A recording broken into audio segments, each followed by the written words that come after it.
Israel's offensive against Hamas is back on after Israel launched its largest wave of airstrikes in months. Israel said the strikes were in retaliation for Hamas's refusal to extend ceasefire proposals and release all hostages. Hamas rejects that claim. Israeli Prime Minister Benjamin Netanyahu says negotiations will continue only under fire and that this is, quote, just the beginning. Overnight, Israel launched fresh strikes against Gaza, saying it targeted a Hamas military site. More than 400 people we know died in Israeli airstrikes on Gaza earlier this week. So for more on what's next, I'm joined from Montreal this morning by retired Major General Dennis Thompson. He's a former force commander of the Multinational Force and Observers from 2014 to 2017 in Sinai. Good morning. Good morning, Anne-Marie. The first phase of this ceasefire ended on March 1st. Both Israel and Hamas have accused each other for the breakdown, and getting to the second phase, we are now looking at a second day of airstrikes. What's happening here? Essentially, what's been going on is that the U.S. and Israel have been trying to extend phase one because they don't want to proceed with phase two of this, the negotiated ceasefire and agreement. And phase two, largely because that would result in the withdrawal of all Israeli defense forces from inside the Gaza Strip, which means they would abandon the buffer zone that they've established around the Gaza Strip and the Philadelphia corridor between Rafah and Egypt. That's not acceptable to them. They wanted to continue with phase one, remembering that their war aims are to destroy Hamas and get their hostages back.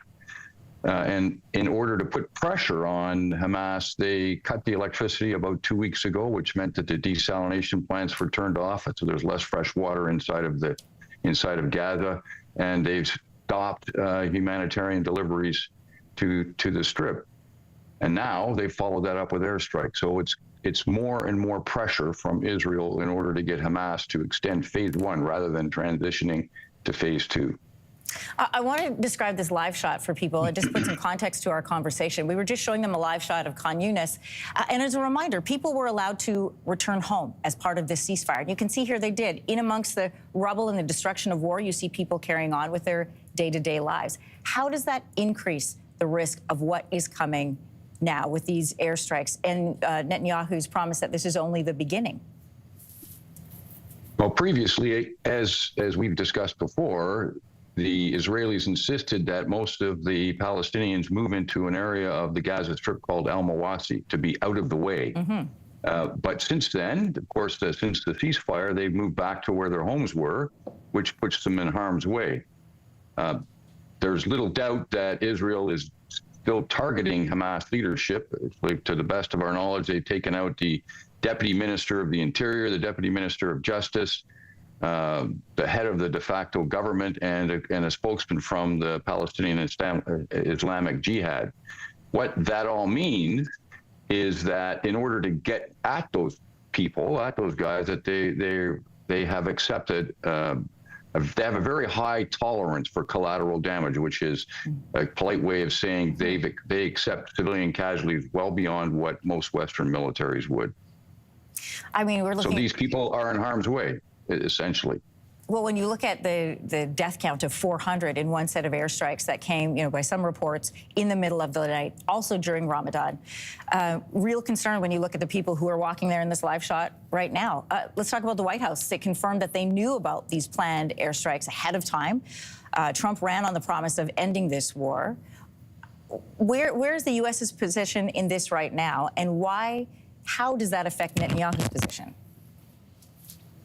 Well, I believe that Israel is going to always support, the U.S. is always going to support Israel. And of course, Mr. Netanyahu is having difficulties because one member of the far-right cabinet had left the cabinet because of the ceasefire agreement that Netanyahu, through Trump, had agreed to.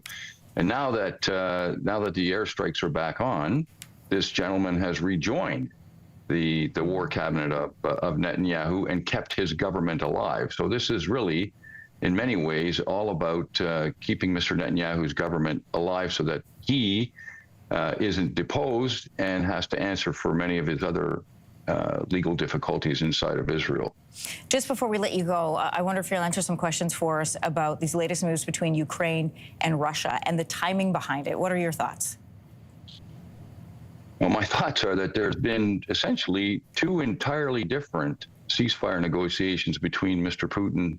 First of all, the first negotiation was between Mr. Zelensky and the U.S., and they agreed to an immediate unconditional ceasefire, whereas what the Americans got from the Russians was a very conditional ceasefire. It's somewhat like what Prime Minister Starmer of the UK said last week, that Putin would answer yes, but, and then he would impose a bunch of unilateral, non-reciprocal concessions on Ukraine. And that's indeed what has occurred.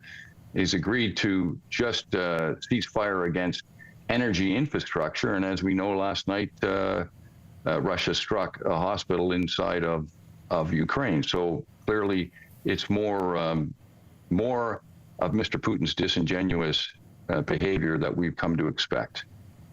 Retired Major General Dennis Thompson, we're going to have to leave our conversation there. Thank you for your time this morning. Always appreciate your perspective. Thank you, Anne-Marie. If you like that video, make sure to subscribe to the Your Morning YouTube feed, where you can find all kinds of new content posted every weekday morning.